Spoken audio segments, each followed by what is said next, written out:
প্রিয় মালয়েশিয়ান প্রবাসী ভাইয়েরা, আমি প্রথমে আপনাদেরকে বলবো যে ভিডিওটি একটু শেয়ার করবেন, যেন আমাদের বাংলাদেশে উঁচু উঁচু স্থানগুলো দখল করে যেসব মন্ত্রী মিনিস্টাররা বসে আছে তারা যেন ভিডিওটি একটু দেখতে পারে।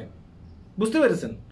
বাংলাদেশিদেরকে নিয়ে উদ্বেগ প্রকাশ করেছে জাতিসংঘের বিশেষজ্ঞ দল, যারা মানব অধিকার নিয়ে কাজ করে, যারা শ্রমিকদেরকে নিয়ে কাজ করে, যারা খেটে খাওয়া মানুষদেরকে নিয়ে কাজ করে। তারা বলতেছে যে বাংলাদেশ থেকে যেসব শ্রমিকগুলো মালয়েশিয়াতে আসছে তারা অনেকেই কাজ পায়নি, এক রুমের ভিতরে গাদাগাদি করে এই লোকগুলোকে রাখা হয়েছে। তারা মানে খুব কষ্টে জীবনযাপন করতেছে। তারা বারবার এই কথাগুলো বলে আসতেছে। মালয়েশিয়ান পত্র পত্রিকাতে মানে এদের কথাগুলো ছাপানো হচ্ছে। এই যে মালয়েশিয়ান পত্রিকাতে গেলে আপনারা দেখে আসতে পারবেন কেন কথাগুলো বলতেছি। এক জায়গা দিয়ে জাতিসংঘ থেকে বলতেছে বাংলাদেশিরা খুব কষ্টে আছে মালয়েশিয়াতে এসে, অন্য দিক দিয়া আমাদের বাংলাদেশের কিছু সাংবাদিক, এদেরকে সাংবাদিক বলতে মানে বলবো কিনা আমি জানি না, যাই হোক এখন বলার স্বার্থে এদেরকে সাংবাদিক বললে সাংবাদিকদেরকে অপমান করা হবে। হ্যাঁ, এরা বাংলাদেশ থেকে এখানে এসে তারা সাংবাদিক সেজেছে। তারা মানে বিভিন্ন পত্র পত্রিকাতে বলে যে, আমি সেদিন দেখলাম যে একটা নিউজে বলতেছে যে বাংলাদেশিরা আগে খুবই কষ্ট করেছে মালয়েশিয়াতে এসে। হ্যাঁ, এখন তারা বিভিন্ন জায়গায় কাজ পেয়ে যেতেছে। আমাদের বাংলাদেশিরা আর এখানে মানে ইয়েতে নেই, মানে কাজ ছাড়া নেই, সবাই কাজ করতেছে। একটা টিভি চ্যানেলকে একজন সাংবাদিক এই কথাগুলো বলতেছে, আমি সেটা নিজে দেখেছি। বুঝতে পেরেছেন? দেখেন, এইগুলো যদি আমাদের দেশের মন্ত্রী মিনিস্টাররা দেখে, বড় বড় স্যারগুলো দখল করে যারা বসে আছে তারা যদি দেখে, বাংলাদেশের সাধারণ জনগণ যদি দেখে, তারা বিশ্বাস করে ফেলবে। কারণ একটা টিভিতে এই কথাগুলো বলতেছে, অথচ বাস্তবটা হচ্ছে যে অনেক মানুষই কিন্তু এখানে কাজ পাইতেছে না।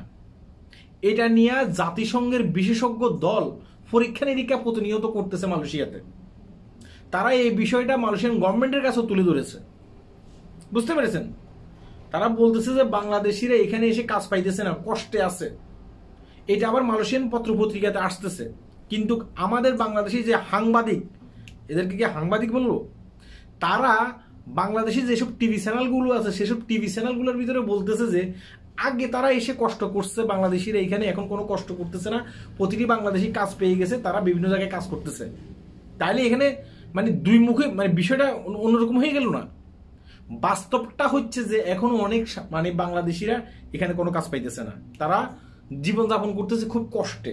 তারা বাংলাদেশ থেকে পয়সা আনি চলতেছে এখানে, অথচ এই সাংবাদিক উল্টাপাল্টা নিউজ করতেছে।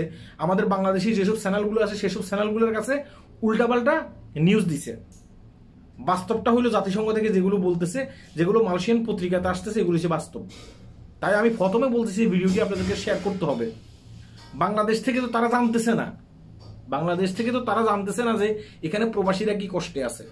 এই সাংবাদিকেরা যেসব উল্টাপাল্টা নিউজ দিচ্ছে, তারা ওইসব নিউজগুলো গিলতেছে আর বিশ্বাস করতেছে, আর বলতেছে যে আপনার তারা কেন রেমিটেন্স পাঠাইতেছে না বাংলাদেশে, কারণ বাংলাদেশের অর্থনৈতিক ভালো না। তারা কেন রেমিটেন্স পাঠাইতেছে না? রেমিটেন্স তারা কিভাবে পাঠাবে? তারা তো কাজে খাইতেছে না। আপনারা সাংবাদিকদের কথা শুনে হ্যাঁ আপনারা মনে করতেছেন যে সমস্ত আপনার প্রবাসীরা মনে হয় যে কাজ পেয়ে গেছে। বেশিরভাগই প্রবাসীরা কিন্তু কাজ পায়নি। বুঝতে পেরেছেন? হ্যাঁ, তা আপনাদেরকে বলতেছি, যদি রেমিটেন্স ব্যাংকের চ্যানেলের মাধ্যমে নিতে চান তাহলে এই প্রবাসীদেরকে কাজের ব্যবস্থা করতে হবে, এইসব 5 টাকা দামের সাংবাদিকদের কথা শুনে হ্যাঁ আপনারা নিশ্চিন্তে ঘুমাবেন না। বুঝতে পেরেছেন? যাদেরকে বাংলাদেশ থেকে এখানে পাঠাইছেন এদের কাজের ব্যবস্থা করেন। এটা আমার কথা বলতেছি না, আমি শুধুমাত্র এই যে পত্র পত্রিকাগুলোতে গেলে দেখে আসতে পারবেন, মালয়েশিয়ান পত্রিকাগুলো এটা নিয়ে নিউজ করতেছে। বুঝতে পেরেছেন বিষয়টা? সবাই ভালো থাকবেন, এসব দুর্নীতিবাজ সাংবাদিকদের কাছ থেকে একটু দূরে থাকবেন, এমনকি এদের কথাগুলো বিশ্বাস করবেন না। তার প্রমাণ তো আমি দিয়ে দিছি। বিস্তারিত গিয়ে মালয়েশিয়ান পত্রিকাগুলো পড়ে আসতে পারবেন। যদি মালাই ফুটতে না পারেন, বাংলাদেশের সফটওয়্যারগুলো আছে সেসব সফটওয়্যারগুলোর ভিতরে মালাই এইসব লেখাগুলো ধরে ওগুলো বাংলা হয়ে যাবে, তখন বাংলা পড়বেন, বুঝতে পারবেন। সবাই ভালো থাকবেন, ভিডিওটি শেয়ার করবেন। এই কারণে বলতেছি ভিডিওটি শেয়ার করার লেখা। আল্লাহ হাফেজ।